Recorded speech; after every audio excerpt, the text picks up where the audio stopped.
পরিচিত এরকম অনেকের কাছেই বলতে শুনেছি যে তাদের ফেসবুক আইডি 2 মাস 6 মাস বা 1 বছর হয় খুলেছে, কিন্তু এখন আর লগ ইন করতে পারছে না, অথবা ফেসবুক আইডিতে সমস্যা দেখা দিচ্ছে, ফেসবুক আইডি ডিজেবল হয়ে গেছে। তো আমি আজকে এই ভিডিওতে আপনাদেরকে কিছু ছোট ছোট ট্রিক্স শেয়ার করব, যার মাধ্যমে আপনি আপনার ফেসবুক আইডিটাকে অনেকদিন বাঁচিয়ে রাখতে পারেন। যেই ট্রিক্সগুলো ফলো করে আমি আমার আইডিটা 2010 সালের জানুয়ারি মাস থেকে এখন পর্যন্ত ব্যবহার করতেছি। আর এখন আমি যে আইডিটা ব্যবহার করতেছি এইটাই আমার প্রথম আইডি ছিল, এবং এখন পর্যন্ত এটাই আমার শেষ আইডি।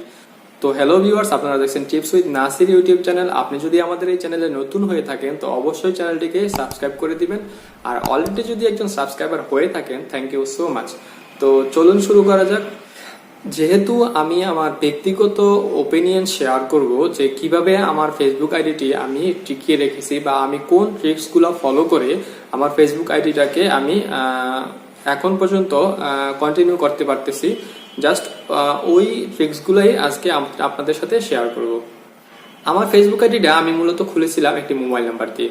মোবাইল নাম্বার দিয়ে খোলার পরে মোবাইল নাম্বারের সাথে সাথে আমি একদিন 2 দিন পর আরো একটা ইমেল আইডি খুলি, এবং ইমেল আইডি খোলার পরে ওই অ্যাকাউন্টের সাথে ইমেল আইডিটাকে জুড়ে দেই, এবং ইমেল আইডির সাথে ওই ফেসবুক অ্যাকাউন্টটি ভেরিফাই করে নেই, এবং মোবাইলের ভেরিফিকেশনটাও তখনই সেরে নিয়েছিলাম।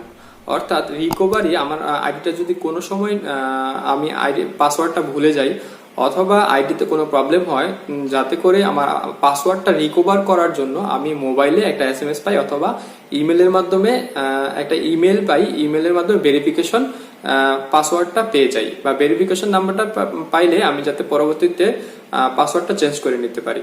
তো প্রথমেই আপনার কাজ হবে যে আপনি যদি মোবাইল দিয়ে ফেসবুক আইডিটা খুলে থাকেন তো অবশ্যই আপনি একটা ইমেল আইডিও সাথে জুড়ে দিবেন, এবং ইমেল আইডি এবং মোবাইল নাম্বারটা দুইটাই ভেরিফাই করে নেবেন। তো এইটাই হতে পারে আপনার আইডিটা বাঁচিয়ে রাখার মোটামুটি একটা প্রধান কৌশল। আমি কখনো আমার আইডি থেকে থার্ড পার্টি কোনো অ্যাপস ব্যবহার করিনি। অর্থাৎ কিছুদিন আগে যেই ট্রেন্ডিং অ্যাপসগুলো চলতেছিল যে আপনাকে 10 বছর পরে কেমন দেখাবে, বা আপনি 10 বছর পরে কোন অবস্থানে যাবেন, আপনার গার্লফ্রেন্ড কার মতো হবে, অথবা আপনি 20 বছর পরে আপনার কয়টা বাচ্চা কাচ্চা হবে, এই সেই হ্যান ত্যান যেই থার্ড পার্টি অ্যাপসগুলা ট্রেন্ডিংয়ে ছিল, ওইগুলা ইউজ করা থেকে আমি সম্পূর্ণ বিরত থেকেছি। কেননা ওই অ্যাপসগুলা মূলত আমার থেকে তথ্য চুরি করে নিয়ে যায়।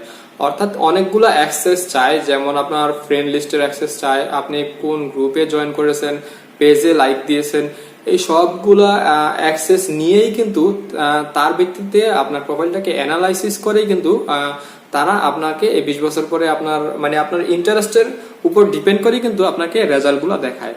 তো অনেক সময় কিন্তু এই থার্ড পার্টি অ্যাপসগুলা আপনার এই তথ্যগুলোকে বিক্রি করে দেয়, অন্য কারো কাছে বিক্রি করে দেওয়ার সম্ভাবনাই থাকে বেশি।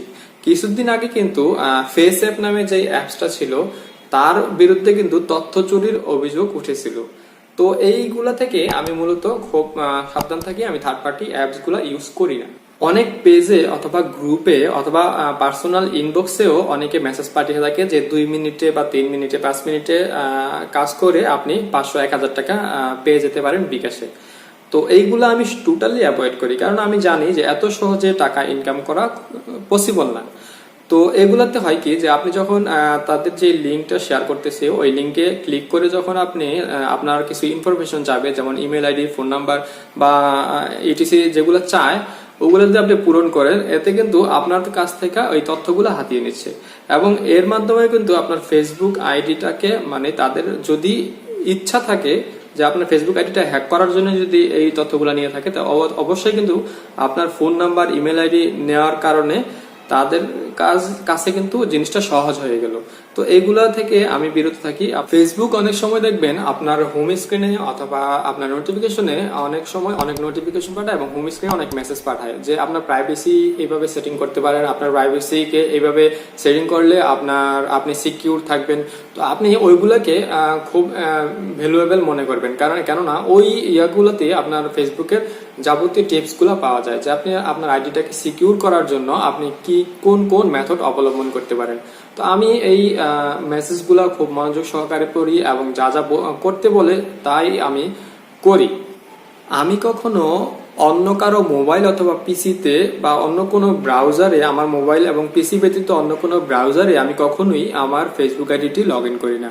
কেননা ওই পিসি অথবা ওই মোবাইলে যদি এরকম এখন অনেক সফটওয়্যার বের হয়েছে যেগুলা আপনার তথ্যগুলোকে সংরক্ষণ করতে পারে, অর্থাৎ আপনার ইমেল আইডি এবং পাসওয়ার্ডটাকে আপনি সফটওয়্যারের মাধ্যমে জমা করতে পারেন। যদিও আপনি এটা রিমেম্বার না দিয়ে রাখলেন তারপরেও কিন্তু জমা হয়ে থাকবে, এরকম অনেক সফটওয়্যারই আছে।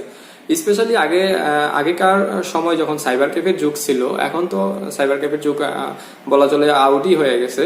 তো সাইবার ক্যাফে গুলাতে এরকম অনেক ঘটনাই আগে শোনা যেত যে পিসিতে সফটওয়্যার ইনস্টল করার পরে অনেকের আইডি হ্যাক হয়ে গেছে বা আইডিতে আর অ্যাক্সেস নিতে পারছে না। তো এরকম আগে ছিল। তো এখন যেহেতু মোবাইলের যুগ, অন্য কারো মোবাইল দিয়ে আপনি আইডিটি লগ ইন করার চেষ্টা করতে পারেন। তো এই অন্য কারো মোবাইলে অবশ্যই আপনার আইডিটি লগ ইন করবেন না, অতি দরকারি না হলে। আপনার যে মোবাইল অথবা যে পিসিতে যে ব্রাউজারে আপনার ফেসবুক আইডিটি লগ ইন করা আছে, তো সেই ব্রাউজার অথবা সেই মোবাইল দিয়ে যদি আপনি অন্য কোনো ওয়েবসাইটে ঢুকলেন, ফেসবুক ব্যতীত অন্য কোনো ওয়েবসাইটে ঢুকার পরে এমন হতে পারে অনেক সময় যে আপনার ফেসবুকের মাধ্যমে রেজিস্ট্রেশন করতে বলতেছে। তো আপনি যদি ফেসবুকের মাধ্যমে রেজিস্ট্রেশন করেন তো জাস্ট এখানে একটা অপশন আসবে যে লগ ইন উইথ ফেসবুক। তো আপনি যদি just log in with Facebook দিয়ে দেন তাহলে কিন্তু লগ ইন হয়ে গেল। কিন্তু এমন অনেক হয়ে থাকে যে লগ ইন উইথ ফেসবুক দেওয়ার পরেও আপনার ইমেল এবং পাসওয়ার্ডটা চাচ্ছে। তো সেটা কিন্তু একটা কি বলে ফাঁদের মতো। কেননা আপনি লগ ইন উইথ ফেসবুক দিলে অটোমেটিকলি কিন্তু আপনার ওই থার্ড পার্টি যেই বা অ্যাপসটা অথবা যেই ওয়েবসাইটে আপনি রেজিস্ট্রেশন করতে চাচ্ছেন তারা কিন্তু অটোমেটিকলি এই ফেসবুকের সাথে লগ ইন হয়ে যাওয়ার কথা। কিন্তু যদি না হয় অটোমেটিকলি, আপনাকে যদি আবার ফেসবুকের আইডি অথবা পাসওয়ার্ড দিতে বলে, তার মানে এটা একটা ফাঁদ। তো এইগুলা থেকে আপনি অবশ্যই সচেতন থাকবেন। এখনকার দিনে কিন্তু অনেকেই আপনারা দুইটা সিম ইউজ করেন, অর্থাৎ একটা মোবাইলে দুইটা সিম ইউজ করা যায় যেহেতু, তো আপনারা দুইটা সিম ইউজ করেন। তো যেহেতু দুইটা সিম ইউজ করেন, আপনার ফেসবুক আইডিটাকে দুইটা সিমের মাধ্যমেই কানেক্ট করে রাখবেন, অর্থাৎ দুইটা সিমের মাধ্যমেই পরবর্তীতে যাতে আপনি ব্যাকআপ পাসওয়ার্ডটা পেয়ে যান। তো মূলত এই ছিল আজকের টিপস এন্ড ট্রিক্স, ফেসবুক আইডিটাকে কিভাবে আপনি দীর্ঘ সময় আপনি বাঁচিয়ে নিয়ে যেতে পারেন। অর্থাৎ আমি এই ট্রিক্সগুলো ফলো করেই মূলত আমার 2010 সালে যে আইডিটা খোলা ছিল এখন পর্যন্ত সেটা কন্টিনিউ করতেছি। মূল টিপসগুলো কিন্তু এই থার্ড পার্টি অ্যাপস থেকে আপনি বিরত থাকবেন, আর হচ্ছে আপনার ব্যাকআপের জন্য আপনার দুইটা মোবাইল নাম্বার এবং ইমেল আইডি অবশ্যই আপনার ফেসবুক আইডির সাথে অ্যাড করে নেবেন। তো ভিডিওটা যদি ভালো লাগে থাকে অবশ্যই একটা লাইক দিবেন, বন্ধুদের সাথে শেয়ার করবেন এবং চ্যানেলটিকে সাবস্ক্রাইব না করে থাকলে অবশ্যই চ্যানেলটিকে সাবস্ক্রাইব করবেন। তো আজকে এই পর্যন্তই, দেখা হবে পরবর্তী কোনো টিপস নিয়ে। তো সেই পর্যন্ত ভালো থাকবেন, ধন্যবাদ সবাইকে।